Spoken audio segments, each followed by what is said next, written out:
like I did in my first and second COVID-19 vaccination shot, I'm about to get my booster shot and do it publicly. That's because the Food and Drug Administration, the FDA, the Center for Disease Control and Prevention, the CDC, looked at all the data, completed their review, and determined the boosters for the Pfizer vaccine, others will come later, maybe, I assume, but the Pfizer vaccine are safe and effective. They have all the data they need. And last week they laid out who is eligible for those boosters for now.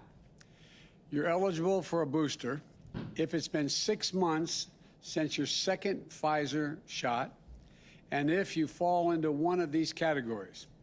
People over 65, which is hard to acknowledge, adults, I'm only joking, folks, adults with certain underlying health conditions like diabetes and obesity, and those who are at increased risk of COVID-19 because of where you work or where you live, like healthcare workers, teachers, first responders, grocery store clerks.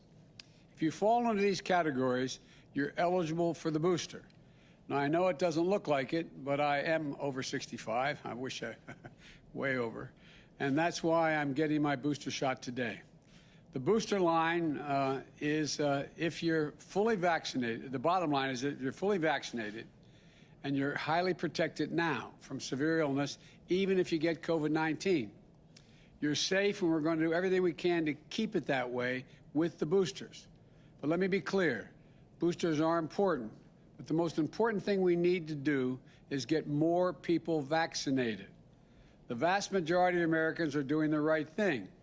Over 77% of adults have gotten at least one shot. About 23% haven't gotten any shots.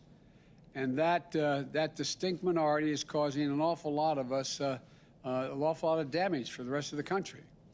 This is a pandemic of the unvaccinated. That's why I'm moving forward with vaccination requirements wherever I can. On Wednesday, I'll be traveling to Chicago to talk about why it's so important that more businesses are instituting their own vaccine requirements. We know that to beat this pandemic and to save lives, to keep our children safe, our schools open, our economy going, we need to get folks vaccinated. So please, please do the right thing. Please get the shots. And it can save your life. It can save the lives of those around you. And it's easy, accessible, and it's free. So text your zip code to 438829. That's 438829. Or visit vaccines.gov to find a vaccination location near you. We can do this. Get vaccinated. Thank you very much. Now I'm going to get my booster shot, and right here. And the major is going to give me the shot.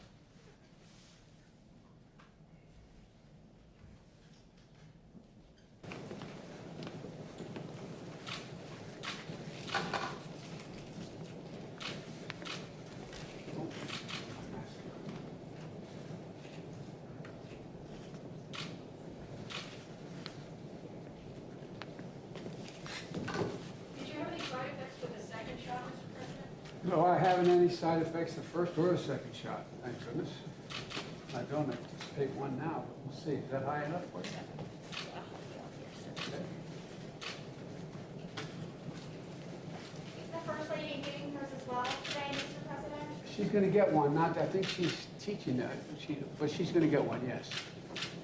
Mr. President, what do you say to World Health leaders like the World Health Organization who say wealthy nations should help more countries without vaccinations get vaccinated before they get boosters here in America? We are helping. We're doing more than every other nation in the world combined. We're going to have well over 1,100,000,000 shots, and we're going to continue going.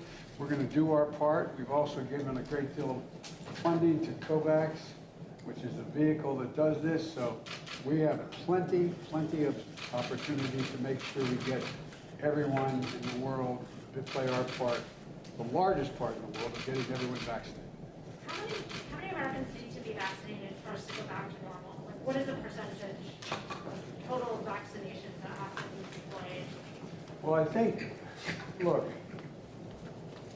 I think we get the vast majority, like is going on in some industries and some schools, 97, 98%.